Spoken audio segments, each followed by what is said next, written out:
San waa kan fadhigaagii aad fadhiisan jirtay maaha, jiifka aad jiifan jirtay oo qolka jiifka maaha, gurigaagii daartaada weyneed waa lagaa soo wadaa, inta lagu gelinaa. marka inta waxa ku raacaya waa camalkaaga le camalkaaga hadduu wanaagsan yahay meeshan waa kuu waasacmaysaa, camalkaaga hadduu kugu xumaadana meeshan cariiriya dadka ku noqotaa. marka waxaa la rabaa qofka aqliga qaba inuu inta usoo shaqaysta oo usoo fikiro birita gurigaana guriga rasmiga ah oo kan inaan la iftiinsadaa la rabaa.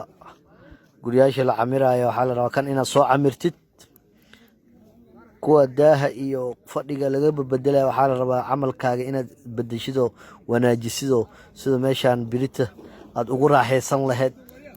sida arkaysaan waa kaas dhinacaasa dhabanka lagu dhiga ilka lagu gelina, ciddi kugu jecleena kuma sugaysa in yar marka ciidda lagugu gidiyo way kaa soo tagaysaa. marka walaalayaal qabrigan in la xasuusto waaya, meeshan adduunyadan ayna sirin, adduunyada beenteeda iska badan.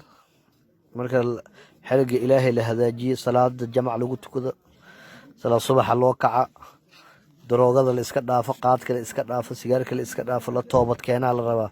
sida birita meeshan ku iftiimi lahayd aad ugu raaxaysan lahayd.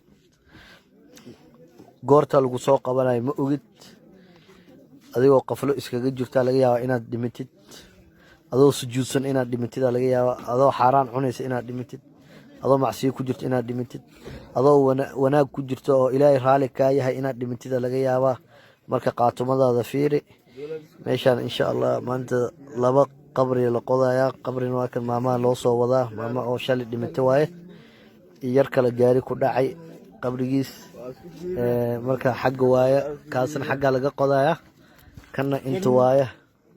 marka walaal waa kaas yarkaana maasha Allah meesha saas baa lagu seexinayaa, meeshaas saas lagu seexinayaa, meeshaas saas lagu seexinayaa.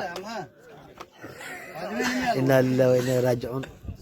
meeshaan lagu gelinayaa wallahi xaqiiq, wallahi bila meeshaan la isdhigaya. marka walaalayaal inta aan ka soo fikirna, inta aan ka fikirna adduunyadan aan basanayna maaha, aakhiro waxaan u badina, aakhiro waxaan